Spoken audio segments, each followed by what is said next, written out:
मुख्यमंत्री पुष्कर सिंह धामी ने पुलिस मुख्यालय का किया औचक निरीक्षण। अधिकारियों को व्यवस्था ठीक करने के दिए सख्त निर्देश। कहा, महिला अपराधों पर त्वरित कार्रवाई हो सुनिश्चित।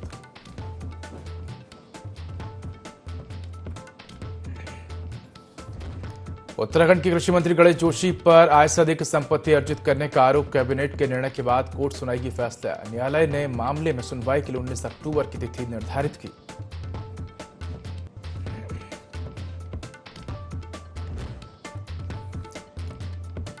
टिहरी से विधायक रहे धन सिंह नेगी की हुई भाजपा में घर वापसी। भाजपा प्रदेश अध्यक्ष महेंद्र भट्ट और पूर्व मुख्यमंत्री त्रिवेंद्र सिंह रावत ने दिलाई पार्टी की सदस्यता। 2022 में कांग्रेस से लड़ा था चुनाव।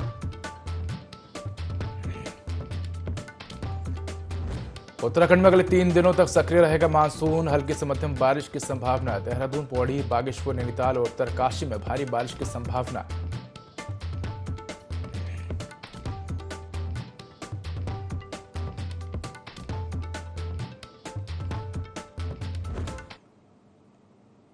नमस्कार, मैं हूं देवभूमि लाइव में आपका स्वागत है। बुलेटिन की शुरुआत करेंगे तमाम बड़ी खबरों के साथ। मुख्यमंत्री पुष्कर सिंह धामी ने पुलिस मुख्यालय का निरीक्षण किया। इस दौरान सीएम ने पुलिस अधिकारियों से जानकारी ली और अधिकारियों को पुलिस व्यवस्था दुरुस्त करने के सख्त निर्देश दिए। बता दें कि सीएम ने पुलिस मुख्यालय के सभी कार्यालयों का निरीक्षण कर वहां की कार्यप्रणाली का भी जायजा लिया। मुख्यमंत्री ने अधिकारियों को प्रदेश की कानून व्यवस्था को चुस्त दुरुस्त बनाने और अपराधों पर प्रभावी नियंत्रण के सख्त निर्देश दिए।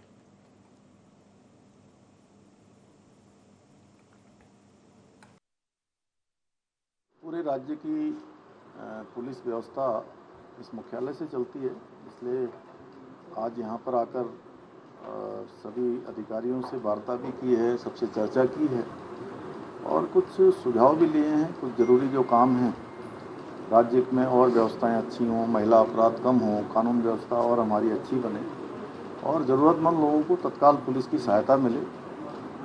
और डेमोग्राफिक चेंज है, धर्मांतरण है, ऐसे लव जिहाद के जो प्रकरण हैं उन प्रकरणों पर और त्वरित गति से कार्रवाई भी हो और इन पर सख्ती से कानून काम करे, इस संबंध पर सब चर्चा हुई है। और साथ ही पुलिस की ट्रेनिंग है, ट्रेनिंग के साथ साथ जो यहाँ पर भवन इत्यादि बनाए जाने हैं जिसमें हमने 100 करोड़ रुपए की धनराशि प्रत्येक 3 वर्षों तक का प्रावधान किया है। उस धनराशि से पुलिस के लिए अच्छे आवास बने, ट्रेनिंग समय समय पर अच्छी हो। हमारे सभी अधिकारी जिन्होंने अपनी सेवा के प्रारंभिक काल में जहां से ट्रेनिंग ली है उन थानों में जाकर उन थानों की व्यवस्थाओं को भी देखें कि उनके ट्रेनिंग काल से लेकर अब तक थाने किस स्थिति में आ गए हैं, कितना उसमें परिवर्तन हुआ है या उसमें और क्या सहयोग किया जा सकता है। सीमावर्ती क्षेत्रों में गश्त बढ़ाई जाए और यातायात की व्यवस्था ठीक की जाए। इन सभी पर चर्चा हुई है और हमें लगता है कि आने वाले समय में हमारी पुलिस और अच्छे तरीके से काम करेगी और जो अवांछित तत्व हैं उन तत्वों पर सख्ती से निपटेगी। राज्य में शराब तस्करी और माफिया के खिलाफ मुख्यमंत्री पुष्कर सिंह धामी सख्त दिखाई दे रहे हैं, जिसको देखते हुए देहरादून पुलिस ने एसओजी को भंग किया है। इसके साथ ही 3 दर्जन से ज्यादा पुलिसकर्मियों पर भी कार्रवाई की गई। लेकिन इन सब के बीच अब तक जिम्मेदार आबकारी विभाग पर कोई कार्रवाई अमल में नहीं लाई गई है, जो बताता है कि आबकारी विभाग के मुलाजिमों के हौसले कितने बुलंद हैं। सीएम धामी अब इस मामले पर सख्त दिखाई दे रहे हैं। माना जा रहा है कि जल्द ही आबकारी विभाग में भी बड़ा चाबुक चल सकता है। वहीं पुलिस ने पहले ही मामले की गंभीरता को देखते हुए कार्रवाई कर दी है।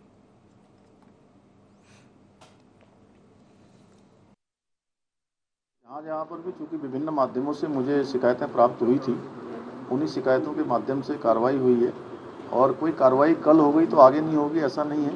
ये कार्रवाई तब तक होगी जब तक व्यवस्था पटरी पर नहीं आएगी। 2 सितंबर से शुरू हुए भाजपा के महासदस्यता अभियान की कड़ी में जिला स्तर पत्रकार वार्ता का आयोजन किया गया। इसी क्रम में विकास नगर भाजपा ग्रामीण मंडल द्वारा भी पत्रकार वार्ता का आयोजन किया गया। राज्यसभा सांसद नरेश बंसल और क्षेत्रीय विधायक मुन्ना सिंह चौहान की अगुवाई में हुई इस पत्रकार वार्ता में भाजपा के इस सदस्यता अभियान को लेकर विस्तार से चर्चा की गई। जहां मीडिया से बात करते हुए भाजपा से राज्यसभा सांसद नरेश बंसल ने कहा कि विभिन्न चरणों में इस अभियान के तहत पार्टी के सदस्य और सक्रिय सदस्य बनाए जाएंगे। बताया कि पूर्व प्रधानमंत्री स्वर्गीय अटल बिहारी वाजपेयी के जन्म शताब्दी के मौके पर प्रत्येक रविवार को अटल गोष्ठी के माध्यम से उन्हें श्रद्धांजलि देकर याद किया जाएगा। साथ ही उन्होंने कहा कि पहले जहां भाजपा के सदस्यों की संख्या 17 करोड़ थी, वहीं इस बार ये संख्या 10 करोड़ अधिक जाने वाली है।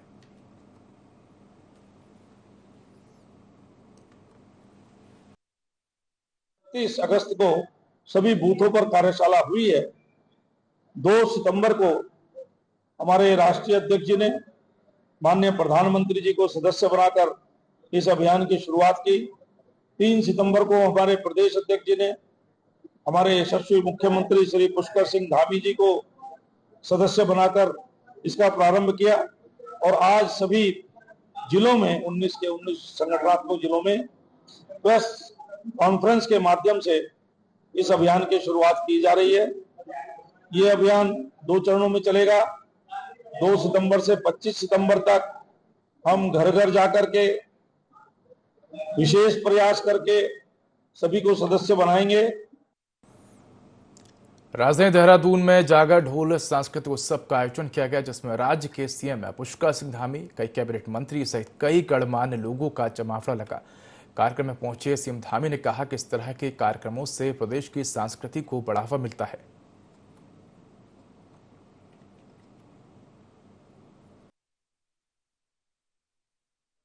की सरकार लोक कलाओं को सुरक्षित और समृद्ध करने के लिए लगातार प्रयासरत है।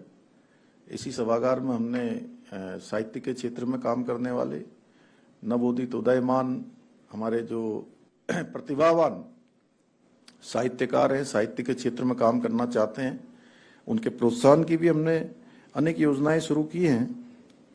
हम हर 6 माह में अपने प्रदेश के लोक कलाकारों की जो सूची तैयार कर रहे हैं, उससे हमें जहां एक और कलाकारों को सत्यापित करने में सहायता मिल रही है, वहीं हम उनका प्रोत्साहन भी कर रहे हैं। जो भी सहायता करनी है उस दिशा में भी हम आगे बढ़ रहे हैं और इसी की सहायता से हमारी सरकार द्वारा कोरोना काल में भी जो हमारे लगभग 3200 सूचीबद्ध लोक कलाकार थे, उनको भी हम लोगों ने एक पैकेज देकर उस समय कोरोना काल में एक सहायता का प्रावधान किया था।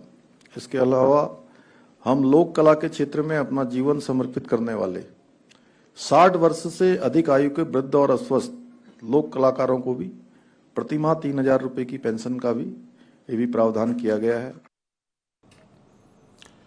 बीजेपी के सदस्यता अभियान का आगाज हो गया है। 2 सितंबर से 25 सितंबर तक बीजेपी के प्राथमिक सदस्यता का अभियान चलेगा।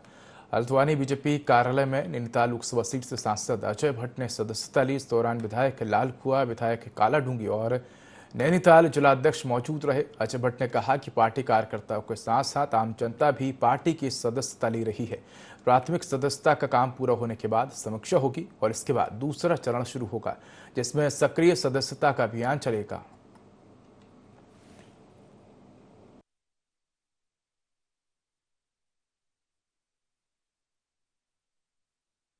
हमारा सदस्यता अभियान चल रहा है और शून्य सदस्यता इस समय मानी जाएगी।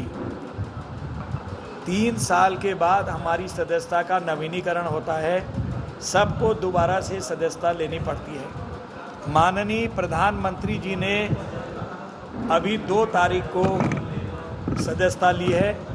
उनको माननीय राष्ट्रीय अध्यक्ष जी ने सदस्यता दिलवाई है। माननीय प्रदेश अध्यक्ष जी ने मुख्यमंत्री जी को 3 तारीख को सदस्यता दिलवाई है। हम सब ने आज 4 तारीख को सदस्यता ली है और पूरे देश में इसी तरह जिला स्तर पर सभी हमारे प्रमुख लोग और आम कार्यकर्ता सदस्यता ले रहे हैं। गढ़वाल की हिमालयी पहाड़ियों में दुर्लभ पुष्प ब्रह्म कमल खिला है। लोक मान्यताओं के तहत ब्रह्म कमल पुष्प को भगवान शिव का प्रिय पुष्प माना जाता है। तो वहीं 17,000 फीट की ऊंचाई पर उगने वाला दुर्लभ उच्च हिमालयी पुष्प फेन कमल हिम कमल माता पार्वती को समर्पित है। जो इन दिनों उच्च हिमालय से लेकर दुर्लभ हिम पुष्प खिलते नजर आ रहे हैं। इस क्षेत्र के रहवासी इन दुर्लभ पुष्पों के खिलने का इंतजार करते हैं।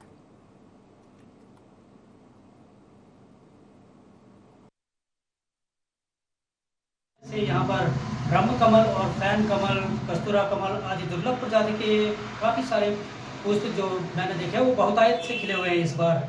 तो ग्लोबल वार्मिंग के इस दौर में इस प्रकार से ये दुर्लभ प्रजाति के फूलों का इस प्रकार खिले होना पर्यावरण प्रेमियों और हम सभी पर्यटकों के लिए बहुत ही हर्ष का विषय है। और सभी पर्यावरण प्रेमियों से और यहाँ पर आने वाले पर्यटकों से मैं अनुरोध करना चाहूँगा कि इन प्रजातियों के संरक्षण में अपना योगदान दें और प्रकृति के इस दुर्लभ नज़ारे का आनंद ले, यहाँ आकर बहुत संख्या में आकर, और इन्हें कोई क्षति न पहुँचाएं बल्कि इनके संरक्षण में अपना योगदान दें। खासकर फैन कमल जो कि बहुत ही दुर्लभ प्रजाति का पुष्प माना जाता है और बहुत कम ये देखने को मिलता है, लेकिन इस बार बहुत ही अच्छी मात्रा में यहाँ पर खिला हुआ है जो हमने देखा है। और लोकपाल घाटी में हम अक्सर जाते रहते हैं तो यहाँ पर देखने की कोशिश करते हैं, तो इस बार बहुत आसानी से दिख रहे हैं। उत्तरकाशी में भारी बारिश के चलते मलबा और पत्थर लगातार गिर रहे हैं। हालांकि किसी प्रकार की कोई जनहानि नहीं हुई है। उक्त क्षेत्र में निवासरत परिवारों को पूर्व में ही धर्मशाला एवं परिजनों को यहां भेजा गया है। अपर जिलाधिकारी, उप जिलाधिकारी भटवाड़ी, आपदा प्रबंधन अधिकारी कंट्रोल रूम से लगातार हालातों पर नजर बनाए हुए हैं और लोगों को सचेत किया जा रहा है।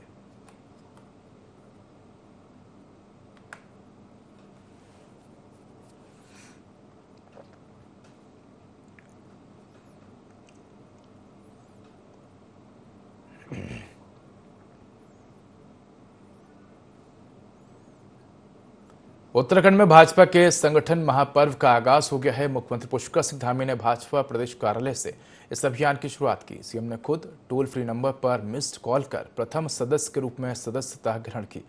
प्रदेश प्रवक्ता हनी पाठक ने बताया कि प्राथमिक सदस्यता अभियान के बाद 16 अक्टूबर से 21 अक्टूबर तक सक्रिय सदस्य बनाए जाएंगे। पार्टी के सभी नेताओं को सदस्य बनाने के लिए टोल फ्री नंबर पर मिस्ड कॉल करनी होगी। पहले चरण में पार्टी के सभी वर्तमान सदस्यों का पार्टी की सदस्यता का नवीनीकरण कराया जाएगा। उसके बाद हर एक कार्यकर्ता को 100 नए सदस्य बनाने का लक्ष्य दिया गया है। उन्होंने कहा कि सदस्यता अभियान के तहत पार्टी के कार्यकर्ता समाज के हर वर्ग, अंतिम व्यक्ति के बीच पहुंचेंगे। देश भर में पार्टी ने जो 10 करोड़ सदस्य बनाने का लक्ष्य रखा है उसमें उत्तराखंड अहम भूमिका निभाएगा।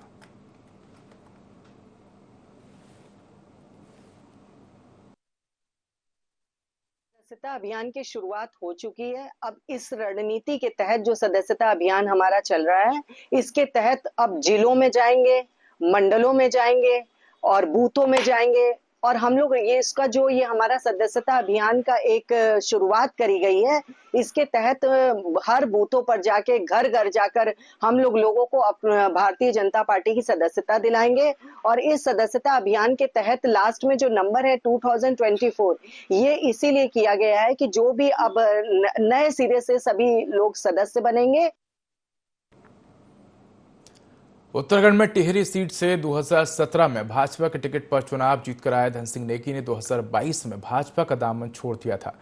इसके पीछे उनको पार्टी के द्वारा टिकट नहीं दिया गया था और जिसके चलते उन्होंने पार्टी को अलविदा कह दिया था। लेकिन आज फिर एक बार पूर्व विधायक ने भाजपा ज्वाइन कर घर वापसी की। इस मौके पर उत्तराखंड भाजपा के प्रदेश अध्यक्ष महेंद्र भट्ट ने कहा कि कांग्रेस से टिहरी प्रत्याशी रहे धन सिंह नेगी की आज घर वापसी हुई है।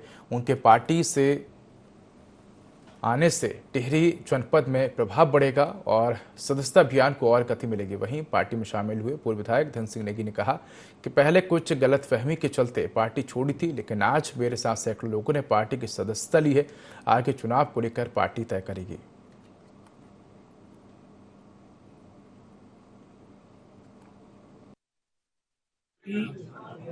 इस सदस्यता अभियान में सबसे महत्वपूर्ण बात होगी दीनदयाल जी का वो मंत्र, आज का विरोधी कल हमारा मतदाता बने, कल का मतदाता परसों हमारा सदस्य बने। इस भाव के साथ इस संस्था का हमने आह्वान जनता के बीच में किया है। मुझे आज खुशी है कि कांग्रेस से टिहरी विधानसभा प्रत्याशी रहे,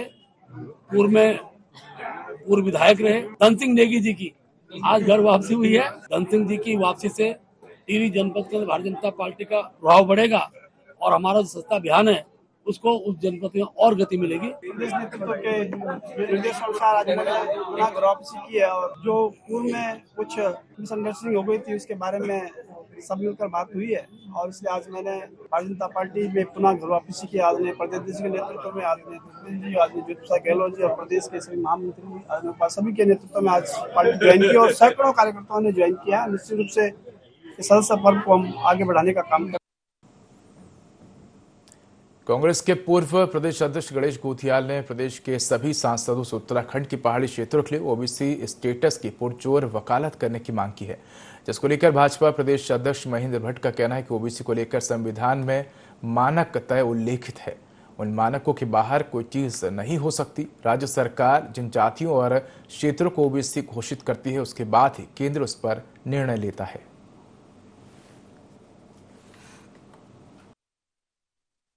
देखिए, ओबीसी के विषय को लेकर मानक तय है, संविधान में उल्लेखित है। उन मानकों से बाहर कोई निर्णय हो नहीं सकता है। राज्य सरकारें किसी क्षेत्र को ओबीसी क्षेत्र घोषित करती है, कुछ जाति को ओबीसी घोषित करती है, उसके बाद ही केंद्र निर्णय करता है। जहाँ तक पैनखंडा क्षेत्र का विषय, मैंने राजस्थान विषय को उठाया और मुझे बताते खुशी बहुत जल्द उसमें सकारात्मक रिजल्ट आया। उत्तराखंड में अगले 3 दिनों तक प्रदेश भर में मानसून सक्रिय रहेगा और राज्य के अधिकांश जनपदों में हल्की से मध्यम वर्षा देखने को मिलेगी। इसके अलावा राज्य के विशेषकर पहाड़ी जनपदों में भारी बारिश की भी चेतावनी जारी की गई है। मौसम विज्ञान केंद्र देहरादून के वैज्ञानिक रोहित थपलियाल ने बताया कि 4, 5 और 6 सितंबर को प्रदेश भर के अधिकांश जनपदों में हल्की से मध्यम बारिश होने की संभावना है। उन्होंने बताया कि 6 सितंबर तक प्रदेश के पहाड़ी क्षेत्रों में भारी वर्षा देखने को मिलेगी। इसके तहत देहरादून, पौड़ी, बागेश्वर, नैनीताल, उत्तरकाशी में भारी बारिश की चेतावनी है।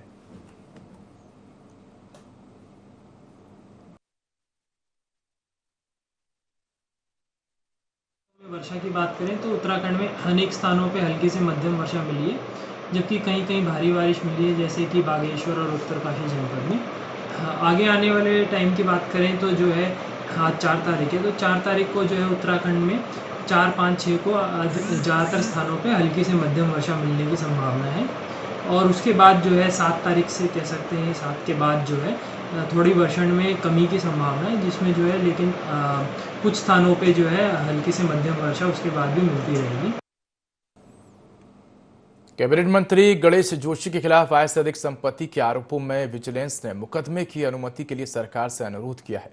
विशेष न्यायाधीश ने 8 अक्टूबर तक धामी कैबिनेट से इस मामले में निर्णय लेने को कहा है। मामले की सुनवाई 19 अक्टूबर को होगी। भाजपा के कैबिनेट मंत्री गणेश जोशी आय से अधिक संपत्ति के आरोपों में घिरे हुए हैं और आने वाले 40 दिन उनके लिए महत्वपूर्ण साबित हो सकते हैं। धामी कैबिनेट को 8 अक्टूबर तक यह निर्णय लेना है कि मंत्री जोशी पर मुकदमा चलाया जाए या नहीं। ये मामला विजिलेंस ने 8 जुलाई 2024 को मंत्री परिषद को भेजा था और सुप्रीम कोर्ट के निर्देश के अनुसार 3 महीने की अवधि में स्वीकृति का निर्णय लेना आवश्यक है।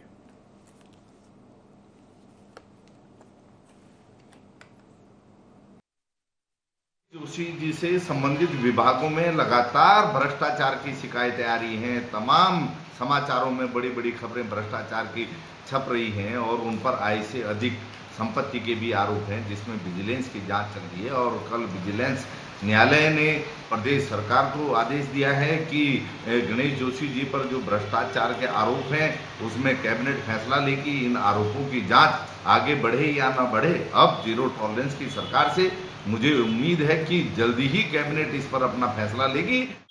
जब हम अपना पराया छोड़ करके और न्याय के रास्ते को अपनाते हैं, वो धर्म है। तो वास्तव में अगर हम चाहते हैं कि धर्म का राज्य हो, तो उसके लिए बहुत जरूरी है कि धर्मानुकूल हमारा आचरण होना चाहिए। और उसमें आप लोगों की भी बड़ी भूमिका है, जो सामने बैठे हैं, खड़े हैं मेरे, आप लोगों की बड़ी भूमिका है। देखिए, कानून अपना काम करता है, तो राजनीतिक दल का व्यक्ति के अध्यक्ष नाते मेरा कोई विषय बनता नहीं। पार्टी के विधायक है जिन्होंने अनुमति ली है कैबिनेट को डिसीजन लेना है, वो सारे विषय सरकार के आंतरिक मामले है, उससे मुझे कुछ नहीं करना। मतलब पार्टी के किसी व्यक्ति पे ऐसा आरोप लगेगा? आरोप कैसे कह दूं? मारो आज के कोई आरोप नहीं। कोर्ट में मामला तो चला गया। ठीक है, आप समझे, किसी व्यक्ति ने कोई विषय कहीं रखा जाता है, उसकी जांच होती है, जांच के बाद चीजें तय होती है। ऊधम सिंह नगर जिले में ओवर रेट में शराब बिक्री की मिल रही शिकायतों को ऊधम सिंह नगर जिलाधिकारी उदयराज सिंह ने गंभीरता से लिया। जिलाधिकारी के निर्देश पर प्रशासन की टीम ने मदरा की दुकानों को औचक निरीक्षण कर छापामार कार्रवाई की। किच्छा में एसडीएम कौस्तुभ मिश्रा के नेतृत्व में प्रशासन की टीम ने अलग अलग दुकानों का औचक निरीक्षण किया। निरीक्षण के दौरान एसडीएम मिश्रा ने किच्छा बाईपास और दीनदयाल चौक स्थित विदेशी मदरा की दुकानों का निरीक्षण किया। निरीक्षण से पूर्व एसडीएम ने एक व्यक्ति को ग्राहक बनाकर दोनों दुकानों पर भेजा। इस दौरान शराब विक्रेता को शराब और बियर पर अंकित रेट से अधिक ही वसूली करते पाया गया। इसके बाद एसडीएम ने ओवर रेटिंग, स्टॉक रजिस्टर में गड़बड़ी और कई अनियमितता पाए जाने पर दुकानदारों को जमकर फटकार लगाई और दोनों दुकानों पर जुर्माने की कार्रवाई करते हुए रिपोर्ट उच्च अधिकारियों को भेज दी गई।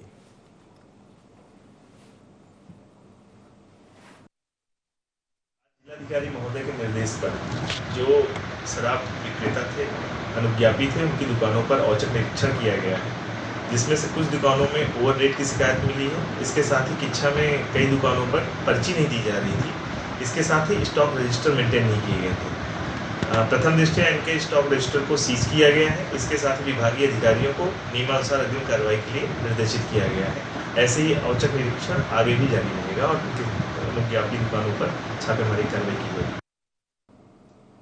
मौसम विभाग की चेतावनी के बाद प्रदेश में जगह जगह बरसात से नुकसान की खबरें सामने आ रही है। इसी कड़ी में विकासनगर क्षेत्र में भी लगातार हो रही बारिश के चलते कहीं लैंडस्लाइड तो कहीं भूकटाव देखने को मिल रहा है। वहीं दूसरी ओर नदी नाले उफान पर है। किसानों की जमीनें भूकटाव की भेंट चढ़ गई हैं, जिसे देखते हुए तमाम विभाग अलर्ट मोड पर है। भारी बारिश को देखते हुए एसडीएम विकासनगर विनोद कुमार का कहना है कि बाढ़ चौकियों पर तैनात कर्मियों को अलर्ट मोड पर रखा गया है। साथ ही स्लाइडिंग जोन वाली जगह पर पीडब्ल्यूडी विभाग की जेसीबी की तैनाती की गई है।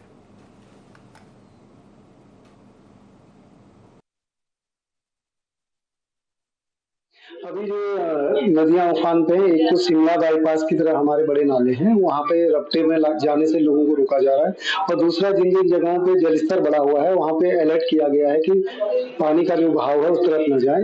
और जिन जगहों पे जो हमारे रोड ब्लॉक वगैरह हो रही है, तो जो कंसर्निंग डिपार्टमेंट है उनको निर्देशित किया गया है कि अपनी जेसीबी वगैरह को उन जगहों पे खड़ा करें और जैसे ही जरूरत पड़ती है तो उस लोगों आगे का कार्य शुरू करें। कांग्रेस प्रदेश उपाध्यक्ष सूर्यकांत धस्माना डोईवाला पहुंचे, जहां उन्होंने गुरुद्वारा सिंह सभा में बैठक की और प्रेस वार्ता के दौरान उन्होंने प्रदेश की कानून व्यवस्था, बेरोजगारी, भ्रष्टाचारी और निकाय चुनाव को लेकर सरकार की मंशा पर सवाल उठाते हुए कहा कि उत्तराखंड प्रदेश हमेशा से ही महिला प्रधान प्रदेश रहा है। यहाँ के खेत खलिहान, चूल्हा चौखा से लेकर हर कार्य में महिलाओं की अग्रणीय भूमिका रही है। पर जिस तरह से महिलाओं की अस्मत पर, महिलाओं की इज्जत पर हमले हो रहे हैं, इसका जवाब भारतीय जनता पार्टी को देना पड़ेगा।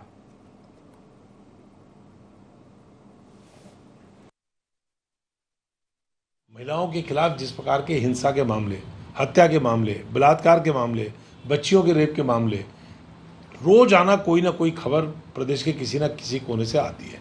एक दिन बीता नहीं, दूसरे दिन खबर फिर आ जाती है। कल सितारगंज से खबर आ गई, उससे पहले दिन काशीपुर में दुग्ध संघ के अध्यक्ष की खबर आ गई, उससे पहले दिन सल्ट से आपके मंडल अध्यक्ष भारतीय जनता पार्टी के। सरकार में भी दायित्वधारी और पार्टी में भी पदाधिकारी।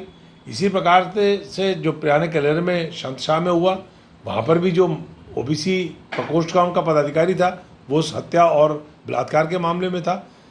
तो भारतीय जनता पार्टी को जनता के सामने इस बात का जवाब देना पड़ेगा।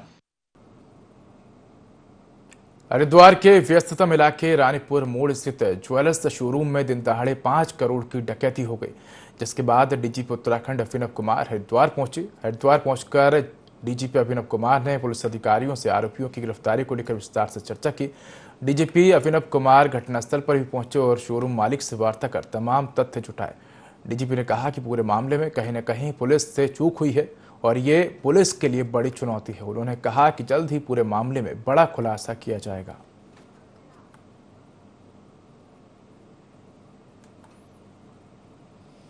फिलहाल इस बुलेटिन में इतना ही। खबरों का अधिक अपडेट के लिए देखते रहिए IND24। नमस्कार।